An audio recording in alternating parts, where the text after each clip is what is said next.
You know, where they must not just speak loosely. You know, things are not working. Eh? You don't just speak like you have power, from devil to fire, whatever. They are going to pass a motion of no confidence there in Parliament. What is Gwede going to do? He's going to go to fire. That fire will not be fire because you now want it to support you in defense of the president. It will be water now. It will be water, drinkable water. He must not just speak. He doesn't have numbers. There's going to be a motion of no confidence in Parliament against the president. And I can tell you, they are going to come to us running the same way they came to us running on the budget process. They always shout and scream and insult us, say all manner of things. And when it is difficult, they run to us. Just now in Ikuruleni, there was a motion of no confidence against the mayor. EFF must come now. But when things are nice, now we must look at how we remove the EFF and. So, and I want to warn you that this country will have a white president.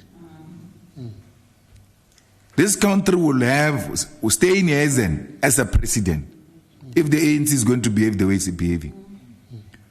Because the motion of no confidence will come, will vote with the DA, mobilize all those who can mobilize, we vote together with the DA against the president.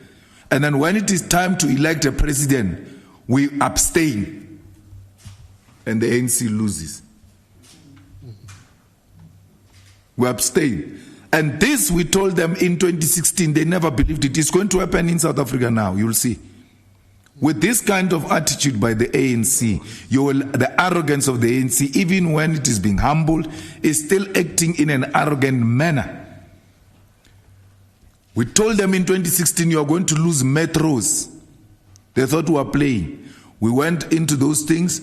The DA nominated their people. We abstained. They finished them. When they were voting with us, the ANC, they win. But don't vote with us, they lose. That's where the road started. That's where the decline started. The decline started in 2016 when they lost the metros. And then the whites took the metros because of this reactionary attitudes of devil and fire. So it's going to happen. If they're not going to change their attitude, be rest assured, we're going to fold our arms where they will be needing us and they will lose. I can tell you this without any fear of contradiction. All political parties in South Africa, except the EFF, are white controlled. The same goes to MK, by the way. Yeah, they are white controlled. So, once a motion is put and the Israelis call PA, let's go this way. They call ACDP this way. They call DA this way. Holomesa this way. Bosa, Musi Maimane this way. I mean, the biggest funder of Musi Maimane is that woman who used to own Hilton Hotel here in Santana. I forgot the name. So, all of them, they can just be told, we are all moving this way. And you can see those Mapantiti, they don't have any principle. And they don't pretend. They tell you, now we go where we're eating. If there is no eating, we are not going. So if we realize this thing, if they realize this thing is collapsing, they are going to move to the site where there is eating. So they don't even they are not pretentious about it. So the GNU has completely failed. The GNU effectively has collapsed. To just be told that, no, we're still together, GNU is still there. If you are there, why can't you pass the budget? So the inability to pass the budget, it's a confirmation that the GNU has collapsed. They are still managing each other. But there will come a point where one of them will have to take a decision. We will not work with the DA, and we don't want to work with the DA, but the ANC must continue to push us away. We will not work with the DA, we will fold our arms where they need us the most. Because the ANC with the EFF is 49%. And then you get one where they can bring those Mapantito of theirs, or they can bring Action SA. It's done. You have a coalition of 3 stable parties. 3. IFP's reactionary is going to go with the DA. It's just pretending now that they act bold because they are drunk with blue lights and all of that. But we know IFP is Oppenheimer owned. You guys are in the media. You have been there for quite some time. You have attended, because you are a media, you have access to the most strategic positions and all of that. You have never seen the Oppenheimers in anybody's funeral except the funeral of Mangosuthu Buthelezi. They were never there at Mandela's funeral, the icon. They were not there at Desmond Tutu's funeral. But when the president of their party died, they had to come out because now their man is gone. They gave the IFP 10 million, now 20 million now for these elections. So you can't say the IFP is not white-owned. Even Mashaba is white-owned. The real guy there in the Action SA is that guy called the national chairperson. What is it? Blue? Michael, yes. Mike, that's the guy who's the brain, the ngondon of that thing. Malumi and doesn't know what he's doing, Even on the vet, I went to sit down with him. I said to him, hey, my guy, please do not support this budget. Do not believe what these people are saying. I worked with them. They are dishonest people. They will never deliver what they have promised you. He says, if we don't approve budget, then the markets are going to collapse and then the economy will crash. Yesterday, the court put aside the budget. Where are the collapsed markets? Where is the collapsed economy? The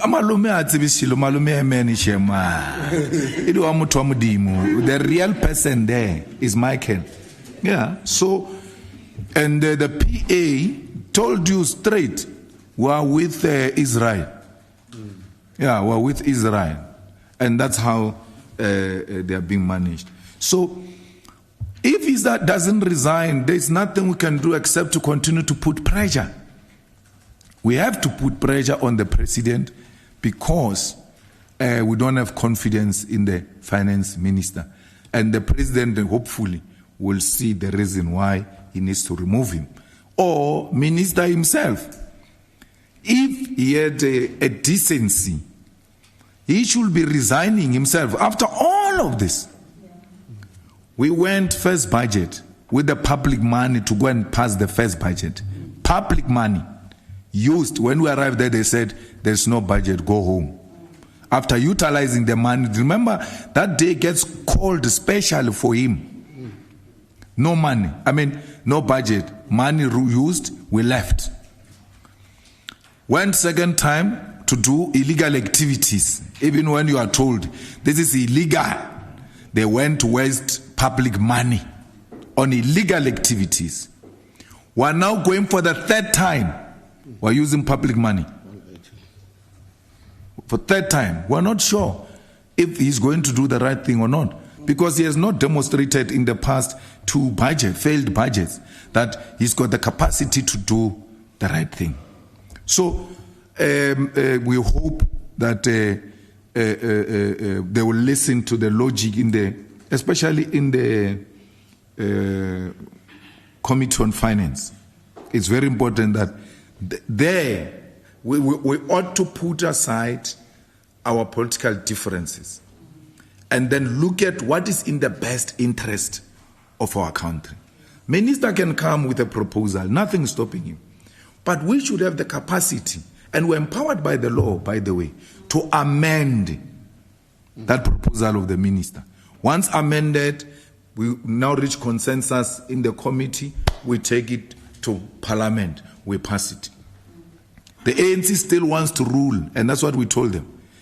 You still want to rule as if you still have numbers. You don't have numbers.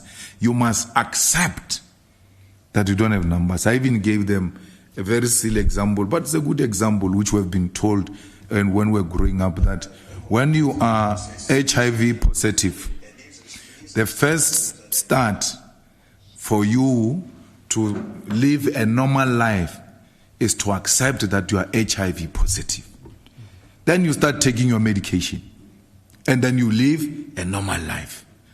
The ANC must accept so that it can take its own medication. Their refusal to accept will lead to them not living a normal life. So we've made that very clear. I'm very disappointed with SARS, I must say. And I hold this, a commissioner of SARS in high regard. I've got a huge respect for him for one reason, that he hasn't used SARS for political maneuvering and pursuing people and yes, done SARS work where he wants his money, and he doesn't go after individuals.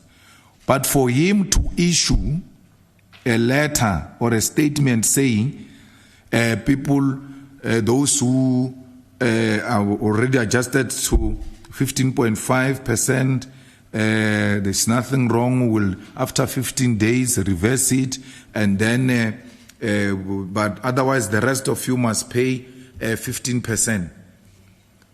What informed that? Because the matters were still in court and they were respondent in that court case. So we don't understand what forced him, because he knew that the minister cannot reverse a decision of Parliament. So now the minister makes an announcement that he's reversing the decision of the Parliament. SARS enters. He says, no, we are now paying 15% when Parliament has passed 15.5%. And then he comes now, before we came in, the reason why we are late, SABC asked us to start at 12:20 because they were going to interview the commissioner of SARS. So we had to wait for them. Very important people. Of course, we had to listen to, we also wanted to hear what he was saying, or what he wanted to say. So when we are there, he says, if the vet vendors have already adjusted to 15.5%, and you go into a shop and they charge you 15.5%, you must immediately ask for refund there by the counter, right? So which means our people now must go with calculators when they go shopping. That's what he says. After buy, you must calculate how much must be brought back to you. Why? And how many of our people have got such knowledge? Because our people don't even look at those things. They just take a receipt and off they go. Our people are going to be ripped off. When he says they can take, those who have already adjusted, they can take 15.5%, and then in 15 days' time, they will refund it back. Who's going to benefit from the interest of that man? Because money, wherever it's lying, supposed to generate interest. So people are going to keep our money in their bank accounts, and then say for 15 days, I'm keeping this money, we'll release after 15 days, and then they give you your money, and then they keep the interest. So we can't allow that. And what kind of SARS is this one that, agitate for two separate VATs? There must be a one of 15%, and there must be a one of 15.5%. If you were not convinced that there is uncertainty in this country, just listen to what SARS is saying. Just listen to what SARS is saying. No, others can take 15.5%, others can take... SARS is supposed to say the VAT of South Africa is 15%. Anyone who's going to take more than that, it's an illegal activity. They must reverse it. They must go back to those vendors of VAT and tell them, whoever adjusted, go back to 15%. That will also be a demonstration that SARS respect the court. The court has now made a decision. Maybe they were doubting us and all of that. That's fine. The court has now made it very clear. The VAT in South Africa is 15%. Anyone who collects more than that, it's an illegal activity, must be charged with fraud. Fraud. Which law are you using to charge people 15.5%? So SARS can encourage people to engage in illegal activities. To say charge more, you will refund it after 15 days is to encourage people to break the law. The law says 15%, and we must all respect that. We thank the parliamentarians of the EFF. They must not be discouraged. They must continue to work very hard and demonstrate to the people of South Africa that they made a terrible mistake on the 29th of May. Had they given this organization a proper mandate, they will not be where they are today. And they must know another opportunity is coming next year. If they want to make further mistakes, they must ignore the EFF. We cannot listen to those who have made it their business. People still write. I mean, there were people who were saying, yo, the EFF was found wanting on this VAT issue. I'm like, are you an illiterate or what? But because we entered at a very complex level, some could not comprehend exactly as to what is the EFF saying. We're towering above their head, and they didn't have an appreciation. So the court has simplified it for them. Now they start realizing, no man, our savior is the EFF. And South Africa should know the EFF for that. The EFF is the savior of South Africa, and will continue to save them. Whether they love us or not, we love them. Thank you very much.